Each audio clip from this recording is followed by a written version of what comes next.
Well, now, as many as you know, the build we're playing for the beta is around 2 months old, and a lot of bugs people are experiencing have already actually been fixed. So I'll not be going into the bug related issues, apart from one which I feel is extremely annoying. But here are 5 things I think we need to see improvements upon full release for Battlefield 2042. Weapon balancing. So, if you've played 2042, I'm pretty sure you're using one gun and you're being killed by one gun. The M5 assault rifle. Don't get me wrong, it's amazing. It's good for close, medium, and if you're a good shot, long range as well. Now that's not necessarily a bad thing. It's great to have a good all-round gun, but everyone's using it and not touching the other guns. I mean, I try and play with some of the other weapons and test them out, but honestly, there's really not much point. The assault rifle does everything and it just shreds. So I feel like when the main game comes, we need these weapons to be balanced. Otherwise, it's just going to be another Cold War zone in our hands. Everyone using the same one gun to win, and basically no point of playing anything else.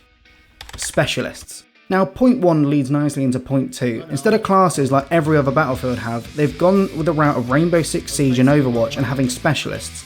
These are players that have unique abilities and they can have all the same weapons and use any gadget they want, but they've got a special ability that makes them unique. For example, McKay, he's got the grappling hook, which you know I love from my previous video, but I actually didn't play as any other character. Well, actually I tried them out, but there was no point. He's got the best movement and that actually helps out in all the situations. I mean, the Medic Maria can revive you to full health, but a down teammate, you can do that and it's half health, just hide behind a bit of cover and you're golden.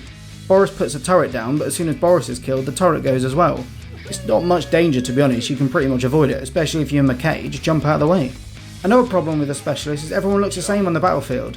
Now, BF5, you can tell from the allies from the Axis, you're shooting different characters, but this you're just shooting yourself basically, and it really breaks that immersion. All you get is a red dot above the enemy and a blue dot for, allies. There's nothing to distinguish the two sides apart from, these little icons. I have to admit, I do miss the class system, and you know who the medics are and the engineers are on your team, and everyone's just running around with a rocket launcher and no one's got ammo. Now, this is a bug I spoke of in the intro, but I'm being honest, it's doing my head in. So many gunfights, I'm shooting the heck out of someone, and it's clear I'm hitting them, but there's no registration, no responding, and I just seem to get one shot killed instantly, and they've got the same gun as me. So clearly there's some things there, and I know they're sorting this out, and it's probably fixed for the full release, but it's just very annoying to play. The armor system straight up needs to go. What the hell are you? No! There's no need for it. Yeah, it's a gadget and you can choose to have it or not, but basically so many people are using that and you've got extra health, and you can't tell if anyone's wearing it until you shoot at them and there's a slight blue icon. The hit marker appears ever so slightly differently, and you just need to take armor piercing rounds, but there's no way to know that unless you've already started shooting at them. And that takes time to change in the middle of a gunfight, pressing T on PC and looking for the armor piercing rounds, which actually only a couple of the classes have.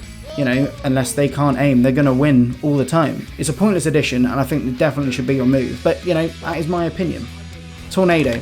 Now in my last video I said I'd mention the tornado, and it is amazing to look at. Pure fun, but it does get annoying.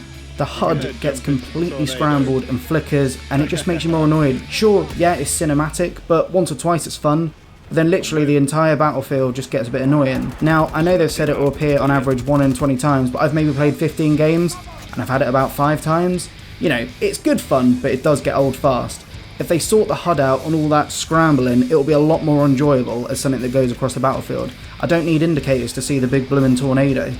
Anyway gang, that's my 5 things that could be improved on Battlefield. Let me know in the comments below what you feel about the beta and how you enjoyed it, and if there's anything else you think that needs to be fixed. Check out this video to see what I actually liked about the beta and what I'm actually really hyped for when the game comes out, and I'm not just hating on it.